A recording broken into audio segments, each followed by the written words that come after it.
título da mensagem de hoje é Graça Inabalável. Nosso texto base estará em Efésios capítulo 2, versos de 1 a 10. Nós estaremos lendo esses versículos no decorrer da mensagem. Mas eu queria aqui antes fazer uma pequena introdução, que é a centralidade da graça. A carta de Efésios, ela foi escrita pelo apóstolo Paulo durante ali seu período de prisão, possivelmente ali em Roma.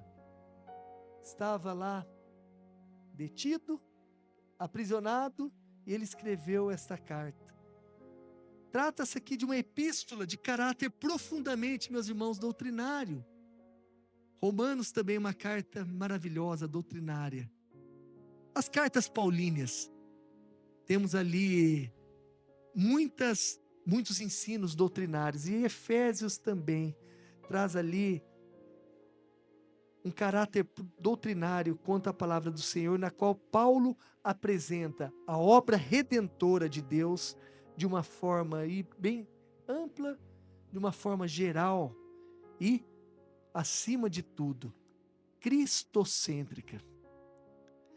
Diferente de outras cartas ali motivadas por problemas ali locais específicos, Efésios ele revela o plano eterno de Deus em Cristo, especialmente no que diz respeito à salvação, à identidade da igreja e à nova vida do crente. O capítulo 2 é um dos textos claros e completos da Escritura sobre a doutrina da salvação pela graça. E eu gosto, meus irmãos, de falar muitas vezes, talvez eu já até, que eu me lembre aqui, repetidamente já disse algumas vezes, né? Graça é algo imerecedor, graça é aquilo que nós não tínhamos direito, mas recebemos, mas graça também nos leva a uma mudança de vida. Eu sou salvo pela graça, não depende de mim. Nós estaremos vendo, estudando e estaremos aqui meditando na palavra do Senhor. Não depende de mim. A salvação é o Senhor que nos chama, é o Senhor que nos elege e somos salvos por Ele. Porém, não nos dá margem para também fazermos o que quiser e andarmos como queremos. De uma forma bem resumida, Paulo apresenta que o plano de restauração, de transformação de Deus, ele é gigantesco, porque ele envolve o universo e tem Jesus Cristo como protagonista e ponto de união entre todas as coisas. É Cristo que é o protagonista, não é o eu.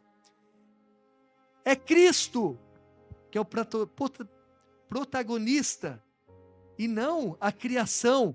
E seja qual for a criação, seja os luminares, seja a parte vegetativa, seja a água, sol, céu, seja o que for, nada. É Cristo que é o centro, é o ponto de união de todas as coisas. A obra redentora é o ato de Deus de resgatar, ou trazer de volta, comprar com teu sangue, a humanidade do domínio do pecado e da morte, que estava todo mundo sujeito através de Cristo Jesus.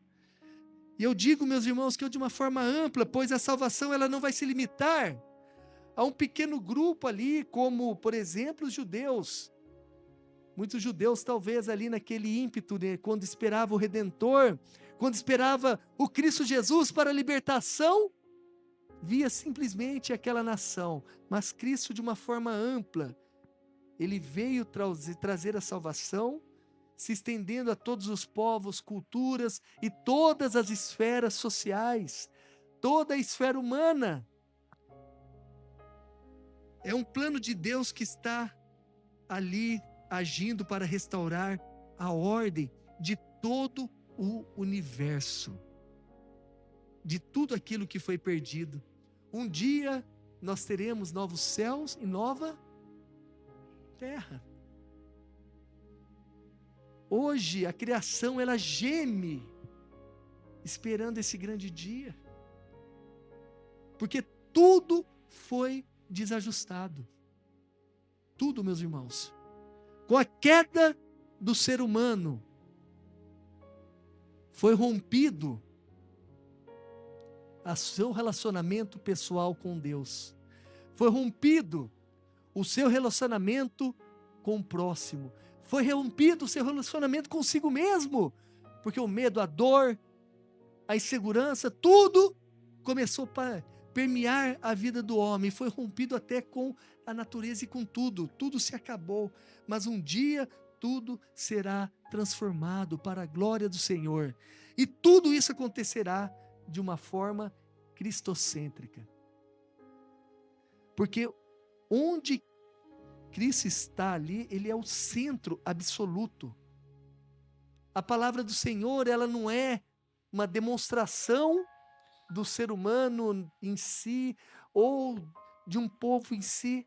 Ela é cristocêntrica. Cristo é o centro absoluto de tudo. Ele é a origem, o meio, ele é o fim. Ele é o plano de Deus, meus irmãos. E isso é muito importante nós entendermos, porque nada acontece fora da autoridade ou da pessoa de Cristo. É muito importante nós entendermos essa graça redentora. Ela não depende de você, ela não depende de mim. Ela não depende das circunstâncias, ela não depende de ações humanas, ela não depende do meio. Ela depende de Cristo Jesus. Embora, meus irmãos, seja uma realidade que o meio acaba formando ali uma população, formando uma comunidade, mas eu digo para vocês, meus irmãos, nós poderíamos aqui, não que seja errado o que eu vou falar, mas é muito importante os irmãos entenderem, que eu creio que os irmãos têm esse entendimento, mas para reforçar, nós poderíamos aqui, nesse bairro, fazer as maiores e melhores ações humanitárias. Não que não deva fazer, podemos fazer, mas os irmãos vão entender o que eu estou dizendo, o que eu vou dizer. Poderíamos aqui construir uma escola, que é uma coisa linda, logo estaríamos com os nossos reforços escolares em andamento, a partir do final de fevereiro. Podemos aqui daí formar os melhores alunos da Nova Esperança, ter um ambiente aqui, proporcionar um ambiente seguro, proporcionar aqui uma mentalidade de um cuidado do meio ambiente, que é muito legal. Isso daí faz parte da nossa cuidado com a terra. Podemos aqui trazer um ambiente favorável para as famílias, onde tudo é lindo, onde tudo é maravilhoso. Mas se Cristo Jesus não for o centro, estamos fadados ao fracasso, porque a corrupção humana está no coração. E é muito importante isso, meus irmãos. Não estou dizendo que nada disso que eu disse anteriormente é ruim, não é isso. Mas não é isso que salva uma nação. Não é isso que salvará uma nação. Podemos ter o melhor governo no Brasil. Podemos aqui caminhar, eu vejo talvez muito distante, mas para um país de primeiro mundo, onde tem segurança pública, show de bola, onde você pode deixar seu carro aberto, onde você pode perder sua carteira ali no chão e de repente voltar a estar lá, ter a melhor saúde, ter as melhores ações, o povo viver bem, não termos fome, não temos ali as injustiças sociais, tudo isso é lindo, mas se Cristo não estiver no meio, seremos uma nação perdida. Porque não vai ser esse meio que vai transformar o coração corrupto humano, mas somente Cristo Jesus. Eu abro parênteses e volto a dizer, não digo que isso é ruim, temos que trabalhar sim para a sociedade melhor. Temos que trabalhar sim para um ambiente melhor, para que haja saúde, que haja ali uma igualdade social, para que haja ali oportunidades para todos, não tenha dúvida. Mas não é isso que fará nós prosperarmos verdadeiramente naquilo que tange na nossa vida espiritual. Porque o ser humano, ele é corrupto, maledicente, egoísta, e só pensa nos seus interesses.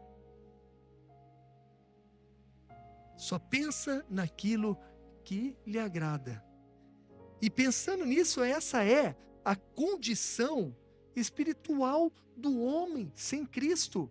Paulo, ele inicia uma verdade puramente ali teológica e contundente quanto àquilo que nós somos. Efésios capítulo 2, verso 1 diz: Ele vos deu vida, estando vós o quê? Numa só voz ali, estando vós o quê? Mortos nas vossas pecados, ou, que está ali em cima, e pecado. A Escritura, ela não descreve o homem natural como um homem, como uma mulher espiritualmente enfermo, fraco ou desorientado. As Escrituras, ela demonstra um homem, uma mulher que está morto espiritualmente. Por que isso é importante, meus irmãos, entender? Porque uma pessoa morta implica numa incapacidade total de responder a Deus por iniciativa própria. O morto responde alguma coisa, meus irmãos? Eu posso estar desorientado ali, num pré-desmaio, alguma coisa. O que está acontecendo? Acho que minha pressão está baixando, acho que está algo acontecendo, eu vou, caiu, beleza. Depois você volta aos seus sentidos ali, você está bem? Tô melhor, vamos aqui renovar daquela aguinha, deixa respirar, e a pessoa retoma o teu sentido. Mas o morto faz isso? O morto, você vai falar para ele, só se for uma ressurreição milagrosa que Deus quer. Mas se o morto está ali, o falecido está ali, você não vai falar: oh, você está bem? Como que você está aí? Você vai responder? Você vai sair desse caixão e pular? Você vai sair andando? Não. É um estado que a pessoa vai ficar ali. E é assim o estado do ser humano, morto. E não adianta, meus irmãos, a gente querer dar um jeitinho, ou tentar ali apaziguar, ou até mesmo refrigerar o pecado, porque o homem está morto, meus irmãos, nos seus delitos. E daí a gente tenta, mas porque ele é bonzinho, ele é tão educadinho com os pais, ele é tão educadinho com a mãe, ajuda todo mundo, um bom estudante, é um bom trabalhador, de vez em quando ele até lê a Bíblia. A questão não é bonzinho, porque todos nós somos pecadores, estamos mortos. E é isso que a Bíblia nos fala. E o homem sem Cristo, ele vive segundo o curso deste mundo. Por que o curso deste mundo? Aquilo que o mundo diz é a regra dele, com as suas ideologias. Então, se hoje o mundo está dizendo certas ideologias, hoje é assim que eu vou. Porque o homem sem Cristo não pondera, porque está morto. Cristo não é seu Senhor. E as coisas deste mundo é o que vai levar a ele percorrer. Ele vai andar conforme aquilo, ou que os outros falam, que vai de acordo, de repente, aos teus pensamentos, ou até mesmo aquilo que aqueles que falam um pouco melhor, ou tem ali uma oratória melhor, ou tem ali um argumento melhor, porque é uma pessoa morta, vive no domínio espiritual do maligno. Não consegue responder no amor, não consegue responder no perdão, não consegue responder em favor de Cristo e do seu reino, e simplesmente contrário, porque é dominado pelos desejos da sua carne. A sua carne fale mais alto. O que é a carne falar mais alto, meus irmãos? Muitas coisas. Porque o crente que é crente, meus irmãos, verdadeiramente, ele peca. Quem aqui nunca pecou? Ou quem ainda não vai pecar mais aqui, dá um glória a Deus muito forte. Não tem. Mas uma coisa é muito certa. Eu vou pecar, eu vou falhar, mas eu vou ser movido pelo Espírito Santo a poder mudar a minha atitude. Porque quem é levado, quem é dominado e quem anda segundo os desejos da carne, por exemplo, é ruim de perdoar, é ruim de amar, vive vidas extremas, intensas em todos os sentidos, vive naquela vida sem misericórdia, vive numa vida onde a carne fala e ela responde. No verso 2 e 13, a gente fala, daí Paulo fala, né? Nas quais vocês andavam no passado, no caminho deste mundo, segundo o príncipe do poderio do ar, o espírito que agora age, ou outras versões pode falar, opera nos filhos da desobediência, entre os quais todos nós também antes andávamos. Então, Paulo está falando para os salvos, antes andávamos, seguindo os desejos carnais, fazendo a vontade da carne, da mente, e era por natureza, filho da ira, está lá no verso 3, assim como os demais. Então essa descrição, meus irmãos, elimina qualquer noção de mérito humano para a salvação. Se estávamos mortos, não poderíamos cooperar para a nossa própria salvação, porque nós estávamos mortos. É impossível. Então, algo muito importante para compreender, e muito importante mesmo, para compreender nossa condição anterior, ela gera uma humildade espiritual e elimina toda soberba religiosa. Porque se você fala e declara que Jesus Cristo é teu Senhor e você foi alcançado por essa graça misericordiosa e merecível de Deus e foi salvo em Cristo Jesus, você sabe muito bem quem você é, porque eu sei muito bem quem eu sou, o mísero pecador. E eu sou grato ao Senhor, porque eu não tinha valor algum, mas o Senhor me escolheu como escolheu a você, me elegeu como elegeu a você, te trouxe nessa graça, para que você pudesse ter vida. Então a iniciativa é de Deus, porque essa transição nós vemos marcada por uma expressão rica e teológica aqui paulina. Mas Deus que é rico em misericórdia, lá no verso 4 do capítulo 2. Mas Deus que é rico em misericórdia pelo imenso amor com quem nos amou. A salvação não nasce da reação humana, mas da iniciativa soberana de Deus. Paulo, ele fundamenta essa ação divina nos 3 atributos que nós vemos que nosso Deus tem. Nos seus atributos comunicáveis, aquele que algumas outras pode dizer até mesmo moral, que é a sua misericórdia abundante, porque Deus é rico e misericordioso.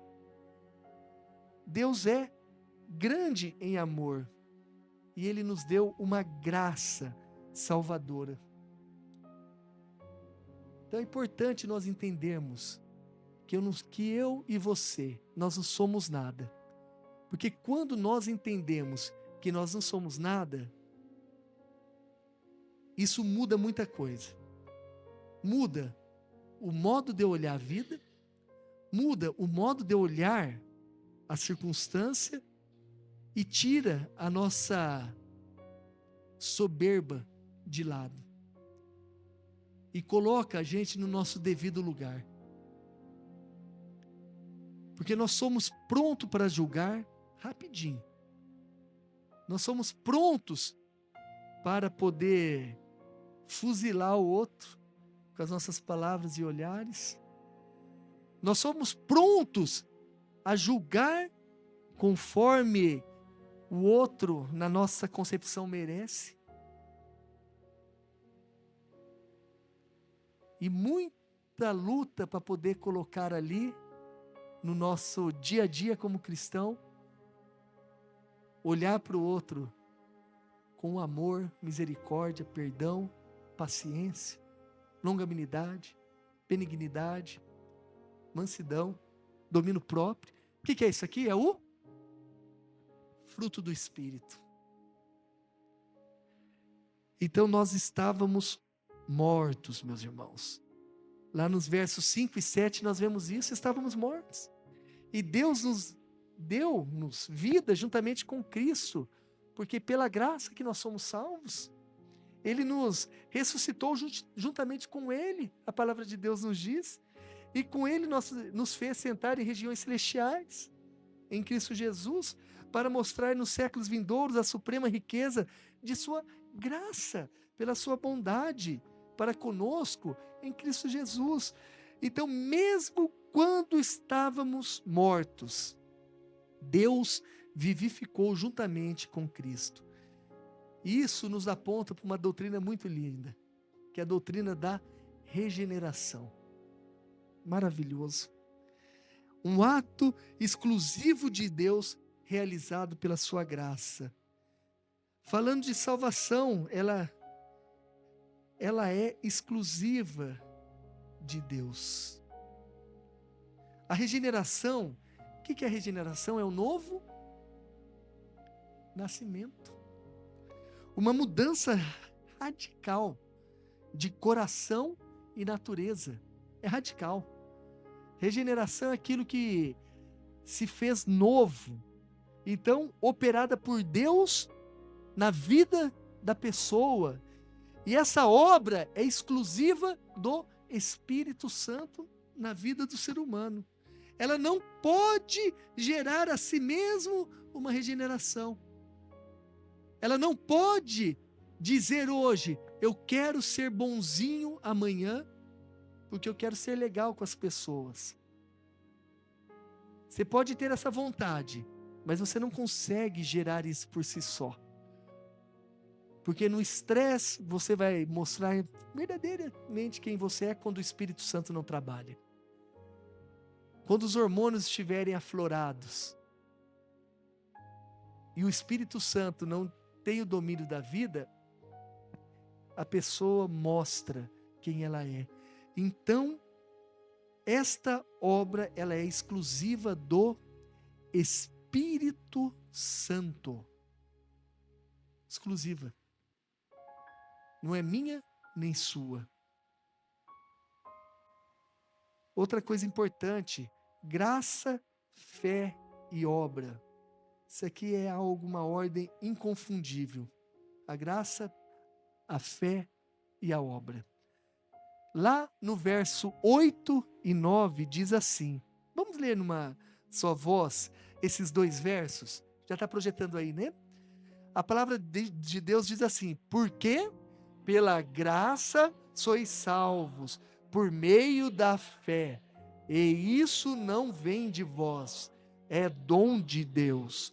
Não vem das obras para que ninguém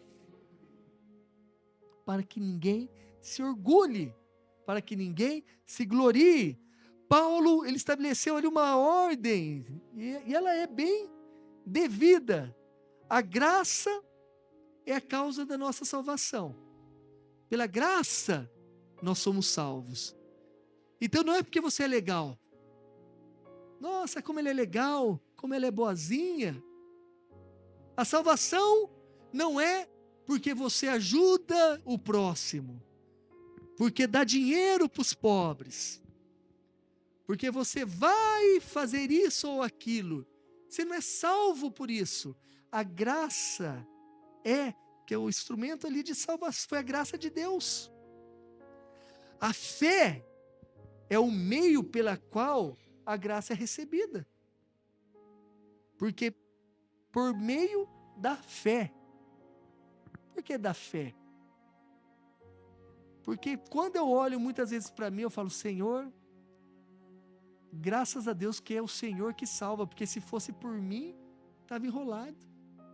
E não tem aquele negócio de perder a salvação e ter salvação. De repente eu estou salvo e não estou mais salvo. Eu briguei com a minha esposa, morri, vou para o inferno? Não, a salvação é pela graça. É pelo aquilo que nós somos. É aquilo que nós recebemos de Cristo Jesus. Mas algo importante e também que não podemos deixar de lado são as obras. As obras, elas são resultados dessa inevitável salvação. São resultados inevitáveis da salvação. Porque também é muito esquisito eu ser um crente que um dia aceitou a Jesus Cristo. Daí passou 1 ano, 2 anos, 3 anos, 4 anos, mas não dá um fruto sequer. Vive na mesma vida esquisita. Vive no mesmo conceito de vida. É meio estranho. Quem julga a salvação de cada um é Cristo Jesus.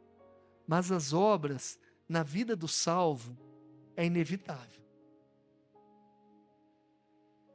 O salvo, ele vai se esforçar para praticar o bem, para perdoar a quem tem ofendido, para pedir perdão para quem você ofendeu, para você suportar um ao outro, para você trabalhar na obra cristã, para você ter o anseio de estar junto com os crentes na celebração, para você querer buscar o reino dele, para você estar colocando os seus dons e talentos na mão dele. Então a obra, ela é resultado. A fé não é um mérito humano, mas um instrumento. O objeto da fé, a pessoa é Cristo, não a capacidade do indivíduo de crer. Isso é importante, viu, irmãos? Então, a minha salvação não é na minha capacidade de eu crer, simplesmente, mas sim de confiar naquele que prometeu, cumprirá essa salvação em mim, porque ela é exclusiva, pois exclui qualquer possibilidade humana. Então qualquer sistema religioso, e isso é importante, qualquer sistema religioso que coloque as obras como meio de justificação da salvação do ser humano, distorce todo o evangelho. Nenhuma obra vai te levar para o céu. E essa verdade, meus irmãos, liberta o crente da ansiedade espiritual, de ter que merecer o favor de Deus. Vocês prestaram atenção? O entendimento, meus irmãos, nos liberta de uma ansiedade espiritual muito grande. E eu falo isso porque eu já ouvi isso. Eu já vi isso. Pessoas querendo merecer o favor de Deus. Eu já vi evangélicos falando, se Jesus vir hoje, eu briguei com a minha esposa, o que será da minha vida? Eu posso ir para o inferno. Irmãos, que teologia é essa? Eu não estou falando que brigar é legal e bacana e tá tudo certo, não. A gente tem que se reconciliar. Ah, eu pequei em determinado momento ali. Vive naquela ansiedade. Não sabe quem é na verdade. Outros fazendo obras. Não digo que é ruim, meus irmãos, mas não vai ser a entrega de alguma coisa que você vai garantir a tua salvação. Porque a nova identidade em Cristo, ela vem através de Cristo Jesus. Lá no verso 10, último verso que nós vamos estar lendo essa noite. Pois fomos feitos por Ele, criados em Cristo Jesus para as boas obras, previamente preparadas por Deus para que andássemos nela. A salvação não é apenas o livramento, meus irmãos, da condenação, mas uma nova criação. O crente recebe uma nova identidade, agora definida por Cristo Jesus. E uma coisa muito legal, porque isso responde uma pergunta fundamental: quem somos nós? Quem somos nós? Então, nós não somos mais definidos pelo passado. Se você aceitou a Cristo Jesus, e Ele te purificou de todo pecado, se você confessou Cristo Jesus como seu Senhor, e Ele falou: tu és meu, eu sou teu, o teu passado já não te define mais naquilo que você é hoje. Lá atrás você poderia ser uma pessoa briguenta, adúltera, de repente beberrona, dada aos vícios mais diversos, vivia na prostituição, vivia na mentira, vivia numa vida fora dos preceitos e dos caminhos de Deus. Mas Cristo te alcançou. Aquilo que passou já não te define mais. Já foi. O seu desempenho não vai dizer quem você é. Você pode ter os melhores desempenhos no teu trabalho, nas escolas, seja o que for, mas ele não vai responder aí, não vai definir quem você é, seus títulos. Você pode ter tudo. Ter ali mestrados, doutorados, pós-doutorados, ser PhD, ser o top dos top nessa sociedade. Mas não é isso que vai nos definir quem somos. Mas algo fantástico nos define: a obra de Deus feita em nós. É ela. As boas obras, meus irmãos, elas não são ali opcionais, mas consequência natural dessa nova criação. Então, eu sou uma nova pessoa em Cristo Jesus. E as minhas obras, elas mudarão. Elas foram preparadas por Deus de antemão, conforme nós lemos, revelando aqui até a nossa caminhada cristã. Ela está inserida nos propósitos soberanos de Deus. Então, meus irmãos, o último item hoje para compartilhar com os irmãos. 3 posturas diante da graça de Cristo Jesus que nós podemos ter. 3 posturas. Os que confiam em seus próprios esforços, essa é a primeira postura. Tentam estabelecer justiça própria, transformando a fé num desempenho.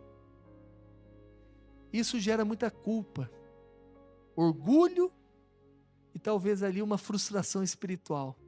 Porque para ser crente, eu tenho que ser isso. Para alcançar a graça, eu tenho que ser isso. Fazer isso, isso e aquilo. Andar dessa maneira, andar daquele jeito, fazer desse modo. Coloca ali vamos dizer, regras de desempenho. Se você fizer 10 coisinhas boas hoje, a sua graça vai estar maior. Se fizer 3, você vai estar mais ou menos. Daí vai ganhar chocolatinho do Rômulo, né, Rômulo? O Rômulo tá lá em cima, né? Então você vinha aquela graça, né, por desempenho. Você veio uma vez na igreja, sua graça tá boa. Você veio 2, você veio, não faltou nenhum dia. Mas meus irmãos, esquece. Porque um dia que você falhar, isso vai gerar uma culpa no seu coração. Ou se você tentar, vai te trazer orgulho, achando que você é bom. E o pior, você vai ver que você não consegue. Isso vai trazer uma frustração. Então, os que confiam em seus próprios esforços vão cair mais cedo ou mais tarde. E os que vivem de aparência religiosa, está no meio do povo de Deus, mas sem arrependimento genuíno. Está lá no meio, mas nunca se arrependeu dos seus pecados. Vive parecendo que é crente, mas não é. Vive parecendo que é alguém que está junto ali no meio e faz parte, mas no dia da chamada final, quando Cristo voltar, ele será separado do trigo. E Cristo dirá: apartai-vos de mim, maldito, porque eu não vos conheço. Mas existem pessoas assim. Um exemplo bíblico para isso, 2 exemplos que eu trarei aqui. Um é no Antigo Testamento, Acã, lá em Josué 7. O que Acã fez? O que ele fez? Vocês lembram? Ele roubou, vocês falaram? Roubou, né? Escondeu, enterrou os despojos que não eram para ser pegos, que era para ser tudo o quê? Queimados e destruídos. Mas um homem lá do povo de Deus fez isso, mas estava lá. E ele morreu, ele e toda a família. Outro exemplo nós encontramos lá em Atos, capítulo 5. Ananias e Safira. Lembra o que eles fizeram? Venderam o quê? Uma propriedade? Mentiram, né? E trouxeram oferta no pés ali dos apóstolos. Mas trouxeram toda a oferta. Mas falaram que levou, não falou?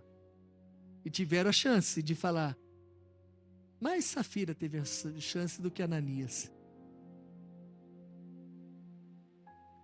E ambos foram mortos, consumidos.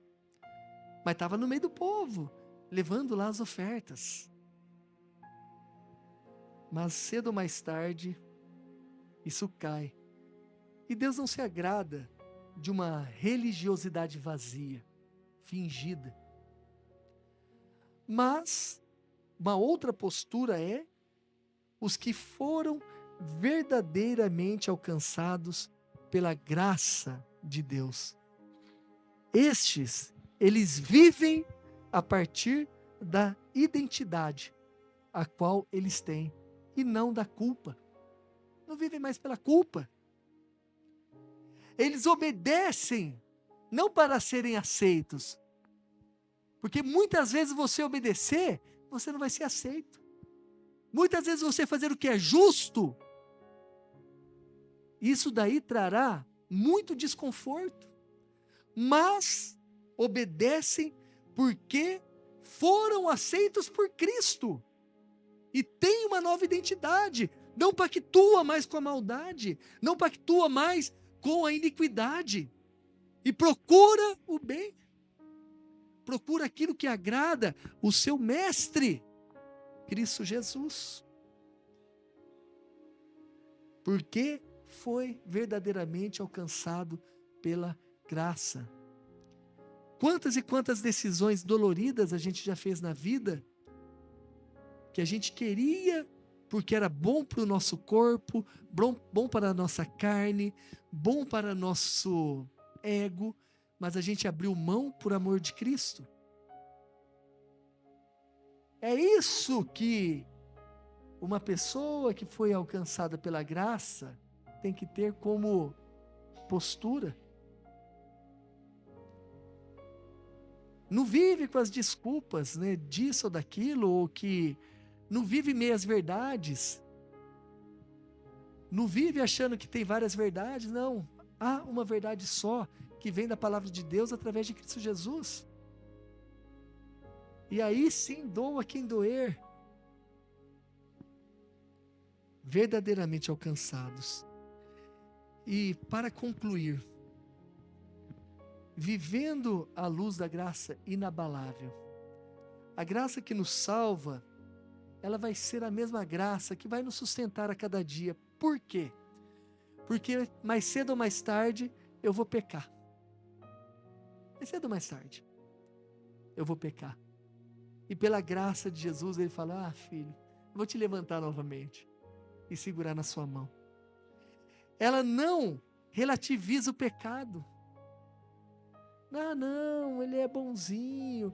Não, é difícil mesmo, né? Eu sou homem. Você sabe que homem é difícil cuidar do olho, né? O homem é difícil isso ou aquilo. Não, meus irmãos. Pecado é pecado. Jesus fala, se você olhar para a mulher do próximo a desejando, você está adulterando com ela. Eu sou homem. Você sabe que é meio dificultoso algumas coisas. Não. Quando a graça inabalável de Cristo Jesus chegou na sua vida, você vai ter uma postura diferente. Eu não consigo segurar minha língua, eu falo mesmo. Bateu, levou. Não, Senhor.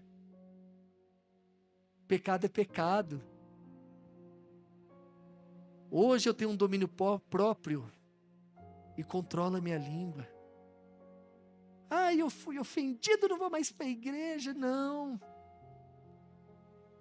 Eu vou tratar aquilo que foi de ruim feito, conversar com a minha liderança, conversar com quem ofendeu e vou trabalhar. Porque isso é o papel do crente.